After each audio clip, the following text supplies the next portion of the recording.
Salom qizlar, yaxshimisizlar, tuzukmisizlar, sog'liqlaringiz yaxshimi? Bugun sizlar bilan sifatli va sifatsiz mahsulotlar to'g'risida gaplashmoqchiman. Koreyani o'zida ham bilsanglar 25 ming 30 mingdan ortiq brendlar bor va bu brendlarning hammasi ham zo'r emas. To'g'ri, ko'pi yaxshi. Tayyor mahsulot bo'lgungacha bir nechta bosqichlardan o'tadi va laboratoriya tekshiruvlari bu yerda jiddiy ancha. Qaysidir boshqa davlatlarnikiga o'xshab shunaqa qo'l uchida tayyorlanib kosmetikalar chiqarilmaydi. Koreyada bilasizlar, kosmetika industriyasi bu juda ham rivojlangan va dunyo miqyosida shunaqa tan olingan. Lekin shunaqa holatlar ham bo'lib turadiki, qaysi kosmetika sizlarga yoqmasligi mumkin yoki-da rostdan ham Koreyada ishlab chiqarilgan bo'lsa ham sifatsiz bo'lishi mumkin. Sifati past bo'lishi mumkin deb aytaylik, sifatsiz emas, sifati past bo'lishi mumkin. Chunki tarkibida juda ham qimmat ekstraktlar yoki-da bir moddalar bo'lishi mumkinki, u narsalardan albatta ekonom qilib qo'shiladi va u narsani o'rnini bosib beruvchi narsalar yoki o'shanga o'xshagan, ya'ni ko'rinishi yoki-da o'sha teksturasi shunga o'xshagan narsalar bilan aralashtirilib, hajmi kattalashtiriladi.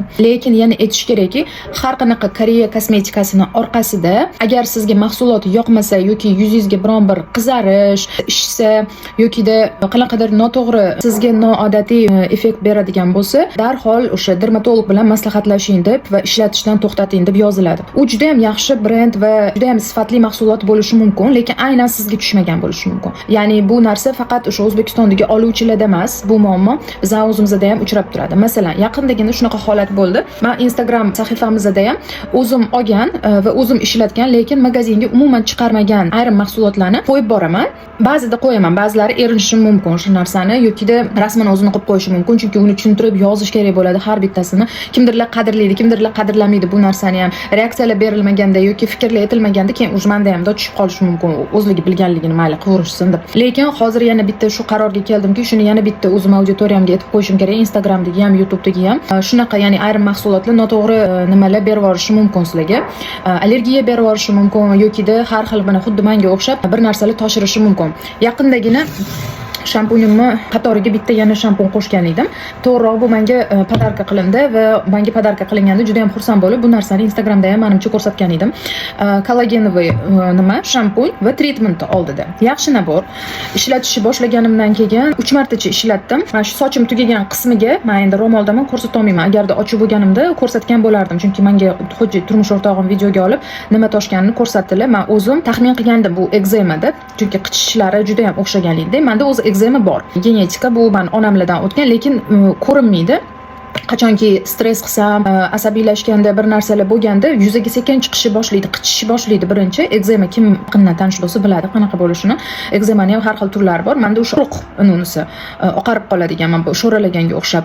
Faqat vaqti bilan chiqadi. Mayzla qilib, masajlar qilib qilganda stress qilmagandan keyin sekin yana yo'q bo'lib ketadi. Lekin qo'zg'aladi bu. Chunki gendan o'tgan bu narsa. Lekin menda hech qachon mana shu bo'yin sohasida bo'lmagan. Men shampunni 3 marta ishlatganimdan keyin shu yerga yaraga o'xshab narsa toshdi, lekin qichishlari rosa ekzemaga o'xshadi. Bularga aytganimda menga videoga olib ko'rsating nimaligini deb bular video qilib berdilar, ekzema. Men to'xtatdim buni ishlatishdan va yana boshqa o'zimning eski shampunlarimga o'tdim. Aytmoqchi bo'lganim, sizlar bilan bo'lishmoqchi bo'lgan narsam shu. Ya'ni o'zingizlarga qanaqadir muammo orttirib olgandan ko'ra, mahsulotni nech pulga olgan bo'lsanglar ham to'xtatganinglar yaxshi o'sha mahsulotni ishlatishdan. Balki mahsulotda muammo yo'qdir.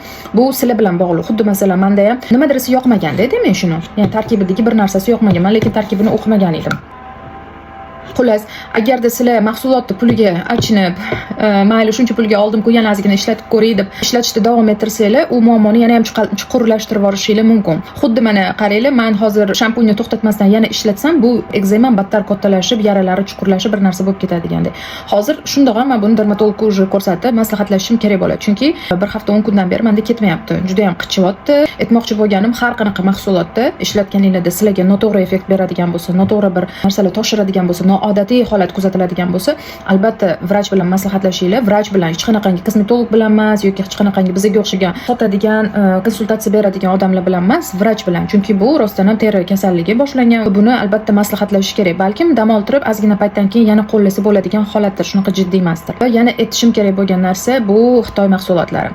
Iloji boricha qizlar imkon qadar Xitoy mahsulotlarini ishlatmanglar. Ayniqsa yuzga suradigan, boshga suradigan narsalarni, chunki oddiy guruch, makaronlarni shunaqa shunaqa plastiklardan, plastmassalardan tayyorlab berayotgan Xitoy, ya'ni o'sha guruchlarni keyin o'sha odamlar iste'mol qilib yeyapti. Magazindagi shunaqa ba'zi bir ovqatlarni u ovqat emasda, o'zi nima ichiga solganini, nimadan tayyorlanganini bilmaysizlar. Uni yuzingizga surganda, sochingizga, ya'ni ko'zingizga ishlatganda ko'z kremlari yoki tushlar, ichiga suradigan qalamlar, primerlar, bunaqa narsalar juda ham xavfli hisoblanadi o'zingizlarning, ya'ni sog'lig'ingizga. Shaxsan men o'ylaymanki, o'zini hurmat qilgan, tanasini hurmat qilgan, yuzini hurmat qilgan hech bitta odam Xitoy mahsulotlarini yuziga ishlatmaydi, sochiga ishlatmaydi deb men hisoblayman. Bu albatta mening fikrim. Qalam bo'lsa, mayli, labga suradigan yokida lak bo'lsa, tirnoqga mayli. Lekin shunda ham balkim shikastlashi mumkin, men bilmayman, lekin iloji boricha shu yuzga singiydigan, sochga singiydigan, ichiga kiradigan, kechasi bilan sizlarning yuzingizda qoladigan yoki kunduzi 5-6 soatlab yuzingizda qoladigan mahsulotlardan, arzon va sifatsiz mahsulotlardan